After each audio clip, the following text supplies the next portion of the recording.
guys, welcome back to the channel. And this is the third trimester. Sorry, I'm all over the place because I finally had the baby and she is asleep right now. Such a blessing.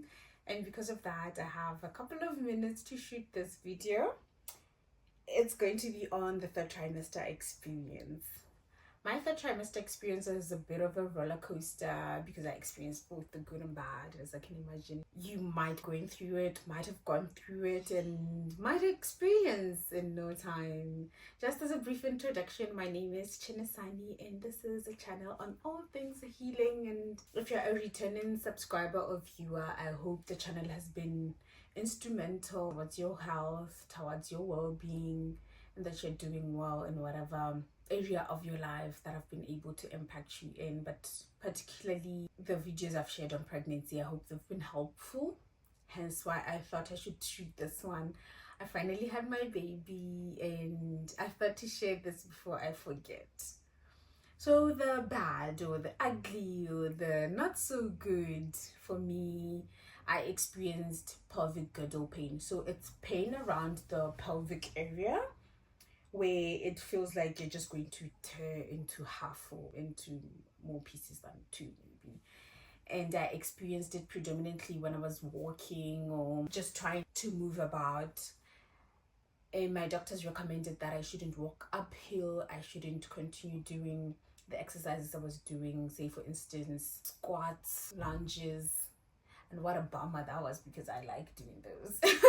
But nonetheless, I stopped doing that. I started working on flatter surfaces and doing more gentle stretches like the likes of yoga, Pilates. But to be honest, towards the end of it, I wasn't exercising so much because of that pain. And it was actually exacerbated when I had to go to the bathroom during the middle of the night. I couldn't sleep properly, let's start there. And that was compounded by the fact that whenever I would want to go to the bathroom, it would take me 10 minutes or so to get out of bed to find the right position. I needed to have a pillow between my legs, all those logistics. At some point we bought this big pillow that we thought would help. It really didn't. And I would need the assistance of my husband to just move the 2 meters towards the toilet.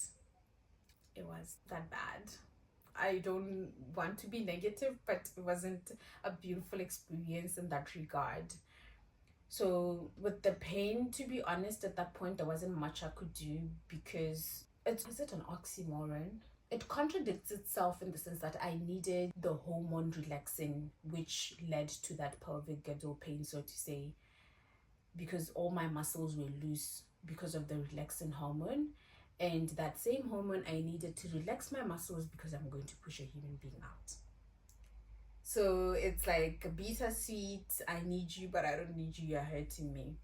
Anyway, not to labor on that point, the other pain or not so good experience I had was that I experienced swelling feet, horribly swelling to a point where I could not recognize them.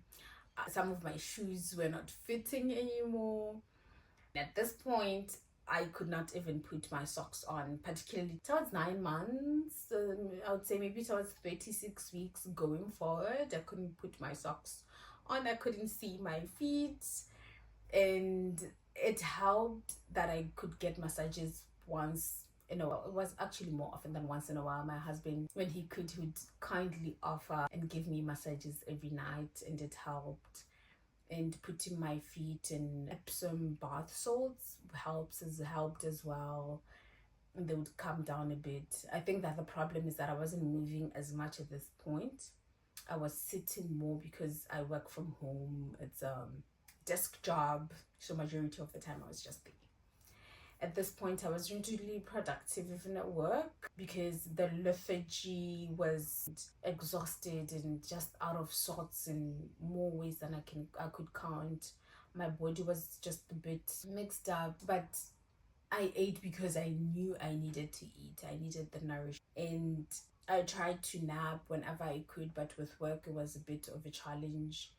It got to a point where I ended up going on leave earlier because of all that experience, particularly girdle pain, the feeling lethargic, feeling sleepy almost all the time. My doctors ended up recommending, after seeing a physiotherapist, that I needed to take it easy, to a point where even with work I could not manage. So I went on maternity leave at 37 weeks. But at this point, I was expecting the baby and just praying, and now starting to do everything I could to bring the baby as early as possible. Things like eating day, eating pineapple, walk as much as I could, which was 15 minutes. But it was good for the soul, because just getting out of the house was good for me as well. So I did that when I could. And one other thing I did was just taking it easy on my body, eating right, listening to my body. When I rested, when I just needed to lie down, when I could nap, I actually took that opportunity and did so. And the good, just the fact that I was expecting, that on its own for me, if you've watched my previous videos, you'd know that I was diagnosed with polycystic ovarian syndrome, which basically meant that there was a likelihood that I might not be able to have children. It can be a precursor for infertility, but by God's grace, I got pregnant. And at this point, I was just in awe of the fact that I was carrying this human being. And as much as I was experiencing all those negativities, to be honest, I did not want it to end, because the feeling of the baby kicking, and at this point the kicks, I could feel the kicks on the sides of my stomach, and the doctors did explain that it was because the baby was growing and basically needed more space within my stomach. My belly was so beautiful. I just couldn't stop staring at it when I had the opportunity. Thank God it was summer, and just knowing that I was carrying a human being for me was a great feeling. And having the support, the love that I got from family and friends was really beautiful.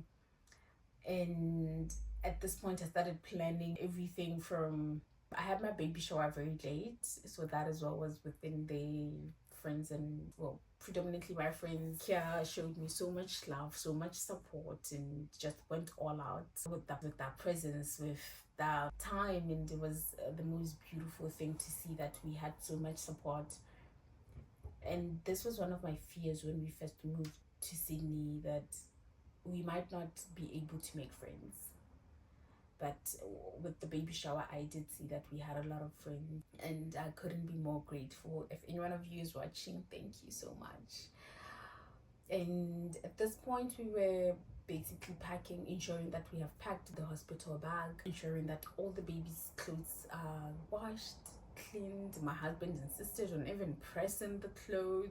At this point, we were also going through, within the whole third trimester, we were going for birthing classes. I will recommend these 100% if you're a first-time mom. Personally, I didn't know what I was getting into in terms of diaper changing, burping, the experience of actual giving birth, labor, water breaking, what the water even looks like. Or that I had no idea. I don't have enough of a background, or I didn't have enough exposure to say I know what I'm getting into. So it necessitated the birthing classes. So my husband and I did those. We did lactation classes as well. And with the birthing classes, to be honest, they've come in handy. From, I mentioned a good amount of information on whether you want to have a medicated birth or not, the kind of birth you want, or likely to have induced or C-section, under what circumstances those actually occur. And it was very informative for both of us, and we were able to make certain decisions on vaccinations for the baby, on breastfeeding, styles of breastfeeding, positions for breastfeeding, all that, likelihood of the baby being born premature, what then is the next step. So those were very instrumental, and if you have access to that, I would highly encourage you do so. If not, you can ask whatever questions you have, and I'll be happy to address them, or refer you to some of the videos that I watched, or the videos that were shared during birthing classes. But at this point, to be honest, it was just a matter of time before we had the baby, and I wasn't nervous per se. I was more looking forward to the experience than anything. And when I tell you nothing compares to it, I'm not using those words lightly. It changes your world. It opens up your heart in a way that you never thought possible. It opens up a world of love that you didn't know existed, and that is what I experienced. And not to labor the video, I'll most likely do another video on my where labor was concerned. With this one, I wanted to focus on my third trimester, the challenges I had, how I overcame them. Listen, if you have access to resources, take them. Be it physiotherapists. My physiotherapist was able to explain to me what I need, the kind of breathing I needed to be doing when I'm in labor in order to bring the baby, how I need to be pushing. Because if you've not done this, you actually have no idea what you need to be doing and how it feels. It's all alien. It doesn't necessarily come naturally. It helps to have someone aid you through it. So that's what I got, and it was a beautiful experience. Pain and all, it was very beautiful. And I hope in all that you are able to get help of all sorts. With me, I found myself in the third trimester to be as well very emotional, which is something that I didn't know to what extent I would be. I was very emotional. I found I couldn't really talk to anyone because naturally I struggled to open up. So I just kept it all in, but it was too much. The emotions were too much, and I found out that because of the hormonal changes that we undergo when we are pregnant, that is likely to be the case. I cried in certain instances for no apparent reason. And I hope in your life you do have someone who can walk you through that, or someone you can open up to enough for them to encourage you and let you know that you're not at fault for feeling that way. And you're not. You're growing a human being. Your life is changing in more ways than you can count. It's okay to take time for yourself to cry. It's okay to feel like you don't have it together. You don't have the meal preps ready, which was me. I felt like there was just so many thousand moving pieces that I needed to get together. Towards the end, I was going so often to the different doctors, because I don't remember if I mentioned this in the previous video, but we had marginal cord insertion, and because of that, we needed to have a lot more scans done as frequently as was requested by the doctors as per their comfort. And that was costly, that was emotionally draining, because every time we would go, we would find out that the baby was measuring on the low side.